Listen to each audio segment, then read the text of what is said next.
Hello and a warm welcome to Mark Langdon's Bets Club, your one-stop shop for football betting insight. Plenty to get through today. We've got Champions League football to look back on, a whole host of Premier League fixtures to preview. Mark, good to chat once more. Where are you coming from? Your sort of holiday home today? Holiday in rather than a holiday home. Yeah, I'm in a hotel. Always on the move. In this job, in loads of glamorous and not so glamorous surroundings. So if there are any kind of intruders and sort of knocks on the door, then usually it's the postman, isn't it? Some kind of delivery person. This time it's likely to be a cleaner, but hopefully we can get through it before I'm sort of kicked out and have to make my way back to London. So always on the move, Jack. I hear that you got a taste of Championship football as well. What was your feelings after that one? I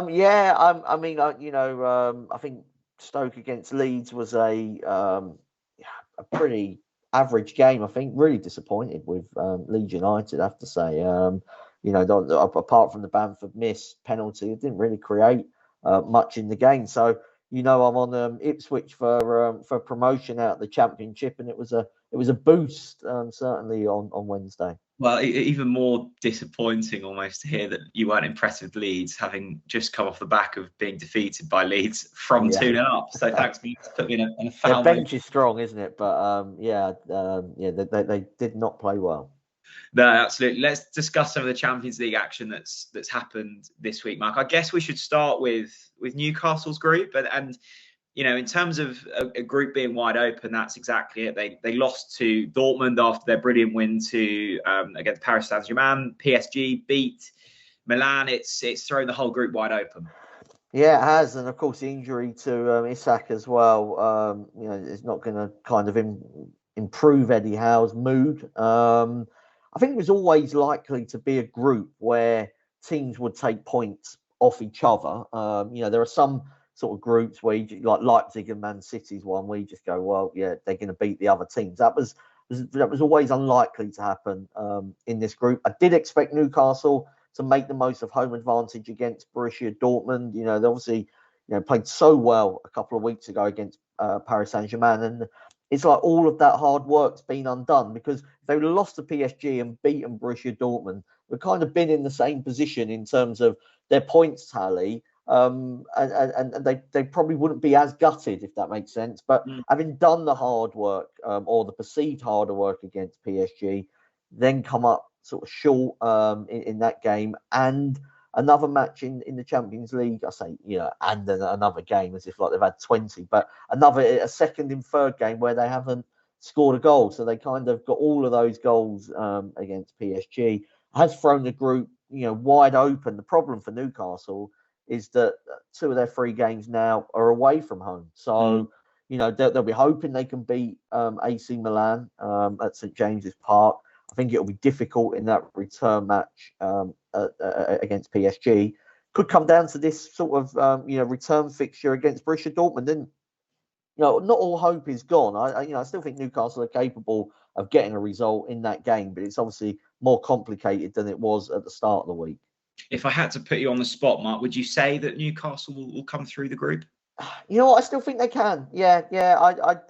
Because I'm not quite sure really about Dortmund's ability to go and sort of knock off another 6 points in this group. It was obviously pleasing for me because I tipped PSG, didn't I, at the start of the season to win the Champions League, and it was a good night for them because they've kind of got themselves back on top spot and be hoping to finish the job. But yeah, I would still kind of edge towards Newcastle being able to get something in Dortmund, beat Milan at home. That PSG game, I think, will be difficult, but maybe that's enough. On the Tuesday, important wins for Manchester United and Arsenal. Which would you like to start with there? Probably the United game, because that's the one I watched. They were dreadful. I know they won 1-0, and it was a huge win. Harry Maguire, kind of nice moment for him, and obviously scoring the goal. Onana saving that last gasp penalty. 2 of the real fall guys, I suppose, for Manchester United coming up big for them. But I mean, if you just looked at the game and sort of said, well, like which team's playing the football, there's only one of them doing that, and it was, Copenhagen progressed the ball up the pitch better than Manchester United, and they have got injuries, and you have, Martinez and Luke Shaw, a big sort of part of that left-hand side, both unavailable at the moment. But there's so many sort of issues at the team, and we speak about it all the time. I don't know what the solution is, but they're not playing well. They've won their last 3 games, but they're not playing well. And in terms of Arsenal, I saw the final kind of 10 minutes of that in the bar after watching Norwich City defeat to Leeds United, and they kind of held on towards the end, but got the job done. Yeah, it wasn't Leeds United; it was Middlesbrough. You get beat so many times. You get beat so many times, Jack, with Norwich. You forget which one. But yeah, so a huge win for Arsenal because they'd obviously had that surprise result in Lens previously. Gabriel Jesus came up big in this game, didn't he? Scored a great goal, but I thought the skill and through ball to Martinelli was fabulous. And I think just for my own sake, and so we don't have to discuss it too much, I'm glad that David Raya kind of flap punch went over the bar rather than into his own goal late on, because it would have only continued should Raya still be in goal. Should it be Ramsdale? The interesting point for me is that it doesn't actually matter whether that went in or not. It was a bad mistake. And you really shouldn't be judging it on the actual outcome, but the action in the first place. So be interesting to see whether Ramsdale does come back in at some stage. I tend to think that having made the call to go for Raya, kind of has to stick with him for a while now, because you'll just end up making both goalkeepers jittery if you every time they make a mistake or a couple of mistakes, they're out of the team. I recall the Arsenal Manchester City game a few weeks ago, Mark, and Gary Neville was kind of every time Raya touched the ball, there was something about how nervous. I just thought it was a bit over the top in that. I know that there are discussions to be had around who's the better keeper, but I thought that in that game and kind of in particular, I was like, I mean, you're not helping him to start with, Gary. No, I totally agree. And even that Chelsea goal last week, I don't maybe know enough about goalkeeping, to have a very strong opinion on it, but I don't think he'd be the only goalkeeper that got caught out in that situation. I mean, the kind of gambling and sort of being dominant in your box, if he comes out, if that cross goes into the middle where it's supposed to go, he comes out and claims it. Everyone says, "Oh, well done." So I was probably more concerned with the one that didn't go in against Sevilla than the one that did against Chelsea, if that makes sense. Yeah, funny old game. Right, should we get on to the Manchester derby, Mark? Yeah, City beat Young Boys in there on Wednesday, but men against boys. Exactly. Yeah, Manchester United against Manchester City. This one 3:30 on Sunday. United are 7-2, 8-11 Manchester City, 3-1 the draw.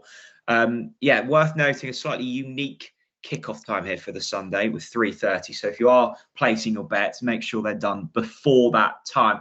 Mark, I was kind of going through the previous games, and I remembered that United had won this one last year, but I'd forgotten the fashion in which it happened. And I was just watching back the highlights this morning with that Fernandes goal, and it just brought back trauma. I mean, I have no kind of horse in the race, but it was a remarkable kind of 90 minutes last season. Yeah, example sort of 201 of kind of not knowing football laws or the offside rules. It used to be sort of, didn't it? It used to be labelled. Do you remember when it was sort of, women don't know anything about football? Get them to explain the offside rule. Sort of, I don't know. It feels like kind of quite a 90s kind of vibe that sort of, used to just sort of cliche. I mean, I don't think anybody kind of understands, some of the rules. Now that one certainly confused me, and I think it does show though that Manchester United, maybe this game suits them a touch more than some of the others that they've had, in that they won't be expected to make the run in. I spoke earlier about the fact that they're struggling to progress the ball up the pitch. They don't really need to do that as much in this game, because we know that City are going to have I don't know, probably in excess of 60% possession in the game, and United will look to hit on the counter attack, and they've got speedy players, and that sort of Rashford incident that you were talking about with Bruno Fernandes, a good example of them being able to break that kind of City high line by not really doing too much. And so, there is that in United's favour. Against that is that you just look at the two teams and you see City being sort of superior in most departments. I guess, we're always trying to find something new to discuss with Manchester City. And I guess even in last season on the podcast, it felt like the first half of the season we were discussing, Manchester City might have frailties, maybe they're not the team they used to be. Then the second half, they just ran away with it, as you kind of call. But it does feel as if this season, at this moment in time, there is potential for them to be got at slightly. Well, I mean, if in terms of clean sheets, they've only had one away from home all season. That was on the opening night against Burnley, and so even against young boys, they conceded. They obviously lost at Wolves, they lost at Arsenal, they lost at Newcastle. So away from home, they've had their troubles. Now, in all three of those away games that they lost, Rodri was suspended, of course, and they've won every Premier League game and Champions League game when Rodri started this season. Even against Brighton, I thought it was a cliche game of two halves last week. I was watching the match, and Doku was unplayable in the first 30 minutes. They got 2-0 up. You felt like it might be another like 5 or 6, like what Brighton got sort of smashed when they went to Aston Villa. Second half was nervy. Brighton got the goal, had a couple of chances either side of it as well. So clearly not at 100% at the moment, Manchester City, and I don't think they will be until like Stones is back playing every week. De Bruyne's back into the team, but what they have got is those options in the forward areas. Alvarez and Haaland. I mean, Haaland's got 9 Premier League goals this season. That's only 2 fewer than Manchester United have got, and most people don't think he's had as strong a season as what he did last year. Doku, different dimension to the City attack because he can dribble and go at players. Grealish maybe been a touch quiet, from what we'd seen previously, and then you get Rico Lewis being a star man in the Champions League games for them. So a lot of different options, and the type of quality that doesn't appear to be in the home ranks at the moment. I sense in this build-up to your bet, Mark, I'm feeling that you believe that City will be too strong. How are you edging your money here? Yeah, couldn't put anyone off, just sort of backing Manchester City to win the game. But if you are sort of looking to bump up the price, maybe City to win and both teams to score. In terms of sort of United, they have scored in 5 of their last 6 matches against City. So they are capable of at least causing the noisy neighbours a few issues.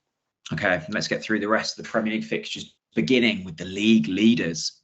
Yeah, let's start with Crystal Palace against Spurs.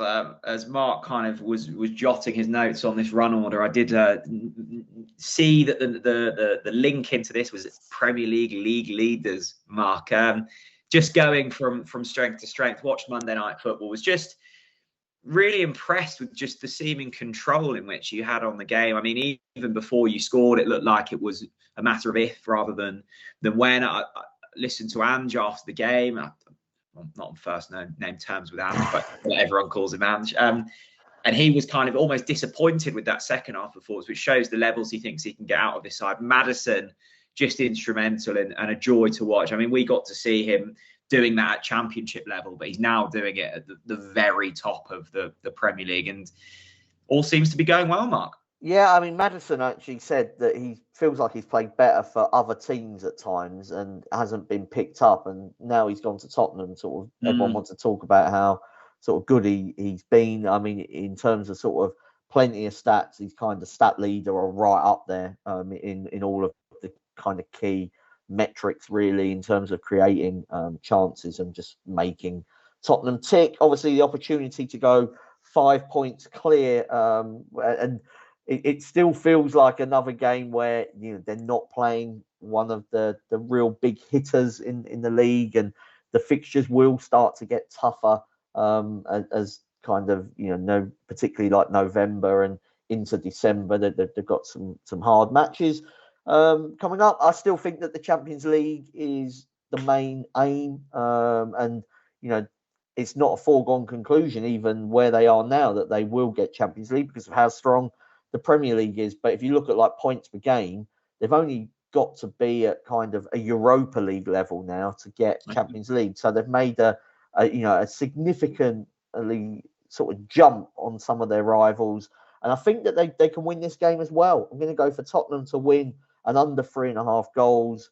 Palace, no Eze, Elise is sort of close to a return, but even if he does come back, he's not going to be able to sort of hit the ground running. You wouldn't have thought. So they've only scored 1 goal in the last 4 Premier League games, Palace. So obvious problems for them in the final third, and might be another good opportunity for Tottenham to get the win. I would just say on the people that go on about the soft schedule is you've still got to beat those teams. Man City lost at Wolves. Arsenal couldn't beat Fulham at home. Like, it doesn't mean that you will beat those teams just because they're kind of easier on paper. Absolutely. Just to read the match prices that didn't do so at the start. Palace were 10-3, 11-4 the draw, 4-5 Spurs. I mean, just looking at that Spurs price, Mark, I guess difficult to put people off just putting them to win in the Accas, is it? Well, I would just, I suppose, a word of caution. That second half was the worst 45 minutes of the season. And this is the first time they've had the quick turnaround of Premier League games, and their squad is thin. And so Monday to Friday, is shorter than ideal. So that would concern me, I think. But they should be able to grind it out. But a word of caution there. Okay, let's take a look at the early game on Saturday. It's Chelsea against Brentford, the home side, 8-13, 16-5. You want to back the draw, 4-1. Brentford. How do you see this one going, Mark? I'm going to go for a Chelsea win. They've won every game on XG this season. They've won considerably fewer on the pitch, but played very well last week against Arsenal. Did a lot of things right, and if they carry on playing at that level of performance, it won't be long before they're quickly rising up the table. Thought Palmer and Sterling and Gallagher and Fernandes played well. Reece James is coming back now. There's a question mark over the goalkeeper, Sanchez. But I mean, overall, this is a Chelsea team that's kind of getting closer to where they want to be in terms of performances. Results should follow. Got Brentford completely wrong last week when I didn't fancy them at Burnley. Having sort of spoken to people that were at the game, I think it might have just been Burnley were really bad. So I'm going to stick to my belief that Brentford are not as good as they were last season with the players they've got missing at the moment, and I'm going to go for a Chelsea win. Okay, let's take a look at Arsenal against Sheffield United. Arsenal 1-9 on, 8-1 for the draw, 22-1 if you want to back Sheffield United. Shocked seeing these prices. Mark, I know there's massive differences between the two, but I mean the bookies really don't like the look of Sheffield United at the moment. No, and I'm told via the bookmakers that last week was absolute carnage for them with the amount of favourites that won, particularly on the Saturday. Just about everything in the Premier League that was kind of odds on one. All the kind of big hitters in the Championship. League One, you had like Portsmouth scoring a late goal. League Two, you Stockport's, and sort of various other big teams there were able to get 3 points, and I was told it was like a shocking result for them. Great news for the majority of ACCA backers. I think as long as you avoided Real Madrid, that you should have been okay in terms of collecting. Really, all the favourites won in Italy. So it was a super Saturday for punters, and I don't see bookmakers getting out of trouble with this game. I mean, it's a really hard one, isn't it? When you got a 1-9 shot, what are you going to do? I was actually just 2-0 correct score.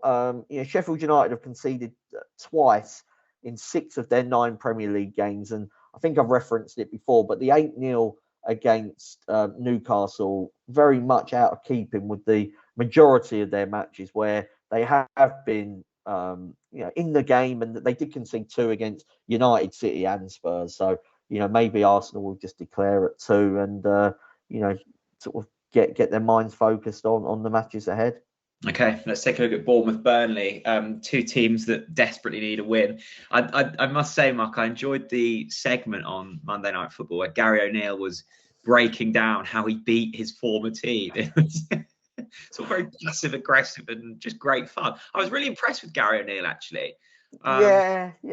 I mean, I think, obviously, bad news, for Bournemouth and their coach Iraola really kind of, it's Because we not kind of gone. liked the look of Bournemouth at the start of the season, didn't we? I said, I can hold my hands up and say, I was saying Bournemouth on the handicap. Well, the reason I was saying Bournemouth on the handicap was that, if it doesn't work out, I wouldn't be surprised if they got relegated. And but there is also possibility that he comes in and it works for him. So it hasn't at the moment. They've had a difficult scheduled start to the season. Then confidence goes, and you could also say that about Burnley, and then it becomes really tough. I mean, these 2 teams desperately need points at the moment. I don't think you can rely on either. I was just probably the most reliable person on the pitch is Dominic Solanke. First goal scorer is the way I'm playing this one in terms of the each way. He scored in 5 games this season. Burnley are conceding far too many goals. And Solanke's about the most reliable thing on the pitch, I think. Was chatting to a Burnley fan earlier this week, Mark, and kind of saying, what's going wrong? And he basically said the same as what you've been saying. The team this season is arguably worse than the championship winning team. And when that happens, it's going to be difficult. It is, yeah. That's some lone players that haven't returned. Yeah. I mean, same with Sheffield United, really. I think you could argue that they were sort of at least as strong in the championship. Wolves against Newcastle, 16-5 Wolves, 3-1 the draw, 3-4 Newcastle. Any concerns from a midweek hangover for Newcastle? Yeah, not in terms of the result, just in terms of the quick turnaround, because Wednesday to Saturday is not the one you want from that point of view. And that's why I'm going to go for Wolves or draw double chance. They've scored in all bar 1 game as well this season, Wolves. So they are, a capable side. And if we look at Newcastle, they've done well in terms of, they got put 8 past Sheffield United after a Champions League game on the first time up. But that was Tuesday, Sunday. And then even against West Ham, when they didn't win that game, by the way, it was Wednesday to Sunday. So they haven't had to deal with this Wednesday, Saturday yet. And I do think it's hard.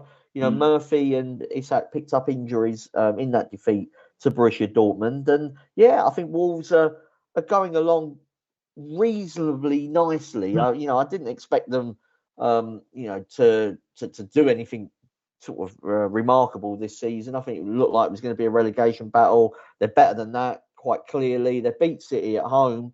I think this might be a tricky game for Newcastle. Certainly wouldn't want to be punting them at the prices you were just quoting. No. Okay, let's move on to the Sunday games. Of course, we've already previewed the Manchester derby. We'll start with West Ham against Everton. This is a 1 o'clock kickoff, 11-10 the home side, 5-2 the draw, 12-5 about Everton. How are you playing this? Yeah, again, an earlier start for some reason. And I read a story on sort of why is the Manchester derby starting at 3:30. It was one of those SEO kind of plays where it was, aimed at Google, the search engine optimization. And there was 500 words on the fact that nobody knew why the game was kicking off at 3:30. So there you go. And that obviously has consequences for the West Ham Everton game. I'm going to go for both teams to score and over 2.5 goals. West Ham scored in every game. We're obviously speaking before the Thursday night Europa League game. They've scored in every game as we speak. And Everton's XG, nearly 15. I know Sean Dyche mentioned it the other week. Interestingly, he didn't mention it when he was Burnley manager, and their XG used to be terrible all the time. And they kind of just managed to I don't know, just do some sort of magic work in terms of being able to outperform XG. Now he's interested in XG. Now it suits them. Everton, have created chances in a lot of matches so far this season. Obviously, the game against Liverpool was done fairly early on once Ashley Young gets his 2 yellow cards. Deservedly got those 2 yellow cards as well. I couldn't believe when I was listening to the TV that they're trying to argue that he didn't deserve to be sent off. Yeah. Absolutely crazy. So yeah, West Ham have been more entertaining than I imagined this season, and that will slow down at some stage. But I thought the price was right for both teams scoring over 2.5 goals. Okay, let's take a look at Aston Villa against Luton then. 2-7 about Villa, 5-1 the draw, 17-2 Luton. Mark, constantly watching Villa and being impressed. I think that's the feeling I'm getting this season. Yeah, and I think they'll, some of their supporters maybe will think, it's good that we're kind of flying under the radar. There'll be others saying, well, look at all the love that Postecoglou gets, and maybe De Zerbi, and Villa are right up there and have been under Unai Emery, since he arrived really at the club. I didn't feel like that game last week was a true reflection, the 4-1. It was in the balance at times in that game, but a lot of goals in that Villa team. I mean, I kind of wrote it down that they'd scored 17 in 4 home games, and then I had to sort of check it because I'm like, surely they've not scored 17 in 4 home Premier League games, but they have. Great opportunity to boost that tally further, and I was just given their firepower. Villa to score in both halves was the way I was playing this one in what should be a one-sided game. Okay, Brighton against Fulham. I'd be interested to hear your thoughts on Fulham, Mark, after Monday's game in particular. Maybe it was Spurs being really good in that first half, but I was disappointed with what I saw from Fulham. Yeah, I was at the game, and there was the odd bright spark from Willian, but you just go, well, where's the goals? Like Carlos Vinicius, God loves a trier, but the talent is maybe not so strong. And then Raul Jimenez has had his problems since that horrific head injury, and I think is kind of the standards we've seen for him in the last couple of years suggest he's not going to get back to kind of that pre-injury level. So you do just look at Fulham and think, where are the goals going to come from? And that then puts pressure on the defence. I mean, Bassi, left-footed, playing on the right-sided of that defence, had a shocker, didn't he? But even sort of, that Paulinho has been linked with Bayern Munich. I didn't feel like he stemmed the flow, like he wasn't stopping Maddison, was he? And that was kind of his job. Leno made some good saves. I think if Tottenham would have been more ruthless, it would have been sort of good night in that first half, wouldn't it? So, yeah, I think that Fulham probably looking around thinking it's a good job that, without being too disrespectful, it's a good job Luton, Sheffield United and Burnley and Bournemouth are in the league this year. And, who knows what's going to happen with Everton, potential points deduction for them, wasn't there, reported this week? So, they might stay up by not being very good, Fulham. And that's not really how you want it to be. And in this game, I'm going to go for Brighton -1 on the Asian handicap. So you get your money back if Brighton win by 1. All 3 of Brighton's home wins this season have been by more than 1 goal. And I think that does play into the fact that when they're good, they're very good, Brighton. And, if they're off it, then, they can get spanked, as what happened at Aston Villa and at home to Everton last season. But when they're in the groove, they're a difficult team to stop. Absolutely. Final game we'll preview in the Premier League this week. Liverpool against Nottingham Forest, 2:00 on Sunday. 2-7 Liverpool, 19-4 the draw, 9-1 Forest. Worth noting, Liverpool have Europa League action on Thursday evening. How do you see this game in the Premier League panning out? Yeah, Liverpool to win and over 2.5 goals. All home games bar the Everton one. I've seen at least 3 in the Premier League, and I think the reason the Everton one did or sort of went under, or at least one of the reasons, was of course that once Everton went down to 10, they switched to a 5-3-1 formation and were never going to sort of trouble Liverpool going forward. I think that Liverpool are a team that are built to beat the bad sides, and Nottingham Forest are.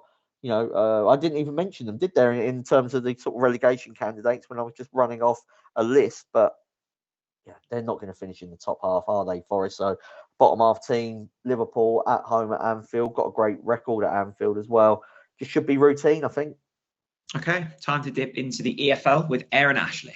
If you want some free football bets this season, we've got you covered. Simply head to racingpost.com/free bets, and there you'll find over £200 worth of them for you to use this season. That's racingpost.com/free bets. Yeah, well, a warm welcome to Aaron Ashley, to Mark Langdon's Bets Club. Let's take a look at all things EFL. So much going on at the moment, Aaron, in the EFL. Games galore. We'll start with your team in focus. Always intrigued to hear, because with Dan Charles this season, the teams he's kind of shortlisted for this section have usually gone on to do what he said. So it's been good for people's notebooks. Who are we picking to discuss this week? So we're going with the League Two leaders this week, Jack, in Stockport. Obviously, last season they found it really tough adjusting to the league and made a really slow start. They won only 3 of their opening 13 games. But then they were on a lot of people's radars with the way they finished the season. They finished 4th, got in the playoffs. It wasn't to be in the playoffs. They had a lot of injuries. They added up. And I think that long run they went on, they exerted a lot of energy going on that run, that they just fell short in the playoffs. This season, they made another slow start. They took only 5 points from their opening 6 games. But after 15 matches, they now find themselves top because they're on a remarkable 9-game winning run. And I'm guessing they've got Tranmere at home this weekend, who have lost all 7 away games. So they should really be, it's a gilt-edged opportunity to be making it 10 wins in a row, which is quite a feat in League Two, where a lot of teams fancy beating each other, to be fair. Yeah, absolutely. I mean, I think pleasing you've said this, Aaron. Stockport fancied anti-post. I know in a lot of people's acres. So do you see this good form continuing? I do, because they've played 3 of the current top 6 away from home already this season. They've inflicted a 5-0 hiding on Wrexham at home. The goals are coming freely now. They've scored 3 times in 5 of their last 8. And if you go to their midweek win on Tuesday, they won 2-0 away at Crewe, who are actually the league leaders, and they didn't have a shot on target. So it shows they're defending well, they're well organised, and they're scoring freely. One problem I would say is that Louis Barry, who's on loan from Aston Villa, he's had a sensational start to the season. Unfortunately for him, he's picked up a hamstring injury midweek and had to go off. So that is a big blow to them. He's scored 9 goals in 16 league games. The positive is Kyle Wootton, who was their top goal scorer last season. He's ready. He's back to full fitness, so he's a ready-made replacement, ready to come off the bench and ready to start. So I don't think it'll have too much of an impact, because he should be ready to go. Okay, great news for Stockport County fans and those that have backed them to go well in League Two this season. We'll get your 3 selections for this weekend's matches. We'll start with your League One pick. I've actually got 2 tips in League One, but the first one is Portsmouth away at Reading. Portsmouth, they were unable to capitalise fully on Oxford's midweek defeat at Wigan, because they were held to a goalless draw at Cambridge. But they had won 6 in a row prior to that, and they meet a Reading side here in absolute freefall. They're staring down the barrel at back-to-back relegations. They lost 2-1 at home to Fleetwood in midweek, which means they've now lost 7 of their last 9 league games, and they already find themselves 8 points adrift of safety. They've got a really young and inexperienced squad, and the leaders are just not stepping up for them. So I expect Portsmouth, their odds against away at Reading, which seems a big price to me. I expect them to pile more misery on Reading. Any reason that big a price? Anything to be? I think that there's a sense that because Portsmouth are winning a lot of games by 1 goal, and they're not completely dominating games, that there's a feeling that it might drop off a little bit. But Reading are in no confidence there at all, and they're struggling for goals. They're conceding cheaply, and they're just losing a lot of games. So yeah, odds against seems big about the league leaders winning that. Yeah, I love the sound of that. Who's up next in League One? So Lincoln draw no bet away at Exeter as odds against 6-5. Another team taking a dive in League One's Exeter. They've actually lost 7 of their last 8 league games, and the only exception in that run was a 1-0 win at home to rock bottom Cheltenham. The Grecians have failed to score in 5 of their last 6 defeats, and they've lost to 0 at home to Northampton, Barnsley and Wigan in 3 consecutive games. So I think they're easy enough to oppose at home to Lincoln, who they brought Charlton's unbeaten start under Michael Appleton to an end in midweek with a 3-1 win at home. They had 23 shots in that victory. They're racking up a lot of chances, Lincoln. They're only 2 points off the playoff spots, and they're chasing a 3rd straight win. And 6-5, draw no bet away at an Exeter side who are really, really struggling. Yeah, I think that's a good price. Another solid pick there. We'll dip into League Two for your 3rd and final selection. And then this is MK Dons at home to Swindon. Mike Williamson, obviously, he was the Gateshead manager, was regularly praised for the football they were playing. He's been drafted into MK Dons, and he made a winning start on Tuesday in a 4-1 rout of Bradford at home. They had 18 shots in that game, 11 on target, and in the meantime, they restricted the Bantams to only 2 efforts on goal. So I think they look a nice price at about 6-4 at home to Swindon, who, despite sitting 9th, they've gone 6 games without an away league win. They were beaten 1-0 at home to Gillingham in midweek, which means they've only won 1 of the last 5. And MK Dons, they'll be in confident mood after racking up the goals in midweek. So at 6-4, I think they're a nice price too. 3 nice prices there. Aaron, just run us through so people can jot them down, all 3 selections. So Portsmouth away at Reading, they're about 21 to 20 is available there. Lincoln draw no bet, they're also away. They're away at Exeter. And MK Dons at home to Stevenage in League 2. Great stuff. Thank you so much. Nice one. Right, time to get into some of Mark's best bets for this week. It was a successful one last week, so hoping to repeat some of that. Mark, we shall start with a bet builder. Yep, going to go for Chelsea to beat Brentford. The XG for Chelsea is very good at the moment. I expect results to follow. Conor Gallagher to score. I don't know if you watched that game against Arsenal, but he's playing very high up the pitch. They were using kind of Conor Gallagher alongside Cole Palmer as a front 2 for most of that game. And I just I made a note in my phone that he was sort of playing in a more advanced position. So, and I thought he played well as well, Gallagher. So Chelsea to win, Gallagher to score, and Yanalt to be carded. He's been cautioned in each of his last 2 games, the Brentford defender. Let's get a multiple for this week, Mark. It was a winner last week. It was a 4-fold. It's usually a treble, but I know you wanted to boost the price up, so well done on that. We'll try and find another winner this week for everyone at home. What are we going for? Yeah, Chelsea for the reasons that are already explained. Manchester City to beat Manchester United. I just think that United are just a poor side at the moment, really, and defensively, Maguire and Varane doesn't inspire me as a kind of partnership. I think Reguilon at left back isn't amazing either, and there are problems sort of defensively, and they haven't scored many goals this season. So Chelsea, Manchester City, and we'll wrap up the treble with Mansfield to beat Walsall. I think there's a clear top 4 in League 2 this season. You've got Wrexham, you've got Notts County, you've got the mighty Stockport as well, who did us a favour last week. Mansfield are very much in that conversation. Walloped Harrogate in midweek, and a kind of the shot stat kings as well in League 2, and that they played on TV the other week, didn't they, when they beat Notts County? Looks a good side. So yeah, Chelsea, Man City, and Mansfield. Great stuff, and we'll finish things off with your best bet for this week. What's the nap?